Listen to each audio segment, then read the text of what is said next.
Hi, I'm Jenny, and I met someone in Facebook, si Khalid. Almost 1 month na kami magkausap, and actually parang magjowa na nga rin kami pero hindi. Umaga, tanghali, magka-chat kami niyan, at pagpatak ng gabi, palagi kaming magkausap sa call. Kumusta ka? Okay ka lang? Kumain ka na? Yan ang palaging bumubungad sa message ko sa tuwing hawak ko ang cellphone ko. Madalas, niyayaya niya pa nga ako maglaro eh. Sobrang saya lang kasi may taong concern sa akin at si Khalid yun. Walang araw na hindi kami magkausap. Walang araw na hindi kami nagkakatampuhan. At hindi buong araw namin kung walang joke. Teka, totoo ba to? O sadyang mapaglaro lang ang tadhana? Ang tanga mo, Jenny. Bakit? Bakit kay Khalid ba?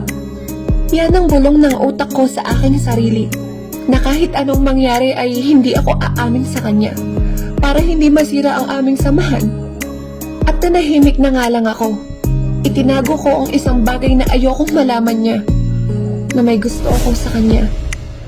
Isang araw, tumawag sa akin si Khalid. May sasabihin daw siyang isang bagay na matagal na niyang gustong sabihin. Kinakabahan at ayaw magsalita. At pilit niyang binubulong sa sarili niya na, teka, paano ko ba sasabihin to? Sige na nga, mahal kita. Iyan ang sabi niya sa akin na hindi ko inaasahan. Nabigla ako sa sinabi niya at hindi makapagsalita. Pero tinanong ko siya kung totoo ba.